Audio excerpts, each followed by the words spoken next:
Let me describe someone you probably know. They came to the Gulf 15 years ago, full of energy and ambition. Good salary, tax free income, the opportunity of a lifetime. Back then, they told everyone, told themselves, that they would save hard, build a corpus, and go back in 5 years with enough to be comfortable. 15 years later, they are still here. The 5 year plan became 10, 10 became 15. Along the way, family expenses back home, a siblings' wedding to fund parents' medical cost, a car upgrade, a better apartment, children's school fees, a trip back home every year, and somehow every month the salary seemed to just about cover it all. They are not poor, they are not reckless, but if you ask them how much they have saved and invested, the number will be much smaller than 15 years of Gulf income should have produced. This is one of the most common and most painful financial stories in the NRI community. And today I want to talk about how to make sure it is not your story. Remember, you came to the Gulf for money. The question is, are you keeping any of it? Time in the Gulf is finite. Your savings window is shorter than it feels. When I landed in the UAE, someone who had been here a few years said something to me that I have never forgotten. He said, I am not in UAE for the sunshine or the culture. My own country has plenty of both. I am here for the money. Now, that might sound blunt, and to be fair, the UAE does have a lot to offer beyond the paycheck, the infrastructure, the safety, the opportunity, the exposure. Many of us have genuinely come to love life here, but the core truth is what he said is worth sitting with. Most of us came to the Gulf because the economic opportunity was better here than back home. The tax free salary, the ability to earn in dirhams and save in rupees, the chance to build something that would be very hard to build on an equivalent job back in India.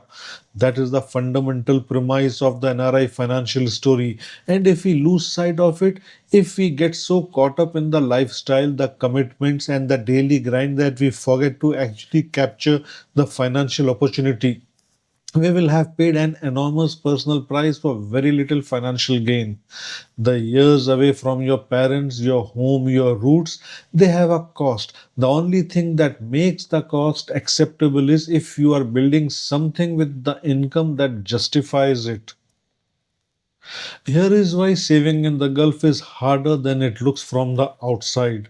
When you first arrive, the commitment seems manageable, but they compound just like interest, except in the wrong direction. In the early years, there is the cost of setting up a new life here, apartment deposit, furniture, a car, getting connected. Then family support back home, parents, sometimes siblings, a debt or two taken before leaving. Then comes a wedding, yours or funding someone else back home, a home renovation or a new home purchase in India for the family. Then children arrive. School fees here are not cheap. Activities, tuitions, the trips, home twice a year. Meanwhile, the lifestyle quietly upgrades, a slightly bigger apartment because the children need space, a better car because the old one is aging, a private school because you want the best for your kids. And here is the most dangerous part. Every one of these things is reasonable. Nobody is making bad decisions, but the cumulative effect of many reasonable decisions taken without a saving target in mind is that every salary increase gets absorbed almost instantly. This is not about blame, it is about awareness. The first step to breaking the commitment trap is naming it and then building a system that pays your future self before it pays everything else. Early in my career, an uncle gave me advice that I have passed on many times since. He said, every time you receive your salary, set aside 10% before you do anything else. Set it aside as if you never earned it. Pretend that the money does not exist. At the time, 10% felt small. I thought surely I can save more than that. And eventually, yes, the target should be much higher. But what my uncle understood and what I have seen play out over and over again is that starting is everything. Most people who say they will save what's left at the end of the month save nothing because there is never anything left. The expense expand to fill whatever is available. The 10% rule works because it flips the sequence. You save first, then you live on the rest. That 10% is untouchable. It goes directly to your investment account, your SIP, your saving plan. It never enters your spending wallet. Why 10% is not enough, but it is the right start. Let us be honest, 10% on a Gulf salary invested over a career will build something, but it will not build financial freedom. For that, you need to push the rate significantly higher over time. But the reason we start at 10% is psychological, not mathematical. The person who saves 10% consistently for 5 years and then increases it to 10-20% will end up far ahead of the person who aimed for 30% from day one, found it too painful, and gave up entirely. Consistency at lower rate beats inconsistency at higher one. Start where you can sustain and build from there. The 10% rule is where you start, but over a career in the Gulf, the aspiration, and it is achievable, is to steadily increase your saving rate until you are saving and investing 40, 50% or even more of your income. This sounds extreme until you understand how it works. It is not about deprivation, it is about one principle. Every time your income increases, do not let your expenses increase at the same rate. Here is what the journey looks like across different life stages. When you arrive year 1 to 2, start with 10 to 15% per year. Start the habit immediately. Once you establish year 3 to 6, target 15 to 25%. Then once you settle down year 7 to 12, you should be saving 25 to 35%. Once you have settled 12 years plus, your peak earning starts and you should be saving at least 35 to 50% plus. If you are double income household, then your savings should be much higher. The key mechanism, income increases faster than the basic needs. A salary that goes from AED 8,000 to AED 15,000 over 10 years does not require 87% more spending to maintain the same life. But if you let it, expenses will find a way to absorb every extra dirham. The wealth building discipline is simple to state and hard to execute. When income goes up, saving goes up more than expenses do. That gap, the distance between income growth and expense growth, is where wealth is created. Remember, wealth is not built by earning more, it is built by keeping more of what you earn. Increase your saving rate with every promotion, not just your lifestyle. The gap between what you earn and what you spend is your future. Let me make this concrete. Here are illustrative examples across different salary levels. What a 20 to 30% savings rate produce monthly in terms of investment and what that builds over 10 and 15 years at a 12% CAGR. These are approximate figures to give you a sense of scale. Your numbers will vary based on actual returns, currency exchange, and personal circumstances.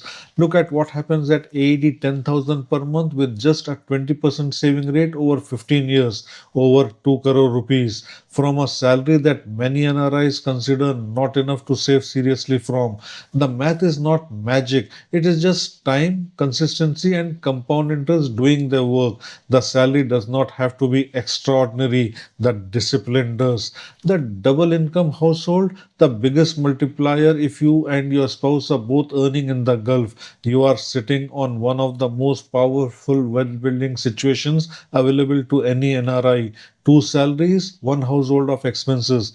The temptation in a double income household is to upgrade the lifestyle to match two incomes, bigger apartment, better car, more holidays. These are not wrong, but if both incomes are fully spent, you have squandered the most significant financial advantage a Gulf NRI household can have. The discipline, live on one income, save and invest most of the other. Even living 80% of the income and investing 100% of the second produces a saving rate that most single income households can never match. Run that for 10 years and the numbers become genuinely life changing. There is one more dimension to this that I want to make very clear because it changes how urgently you should act if you have not started yet. The money you save earliest in your career is worth the most. Not because it is more valuable, because it has the most time to compound. Let me show you the difference between starting to save at age 25 versus starting at 35 with the same monthly investment of 82,000 per month running until age 55. Investor A starts at age 25, invests 2000 AED per month for 30 years, 12% Kagar. Investor B starts at age 35, invests 2000 per month for 20 years at 12% Kagar. Investor A total invested AED 7 lakh 20,000. Investor B total invested AED 4 lakh 80,000. Investor A corpus at 55 approximately 8.5 to 9 crore equivalent. Investor B's corpus at 55 approximately 2.5 to 3 crore equivalent. Investor A invested only AED 2 lakh 40,000 more, 33% more money, but ended up with 3x the corpus.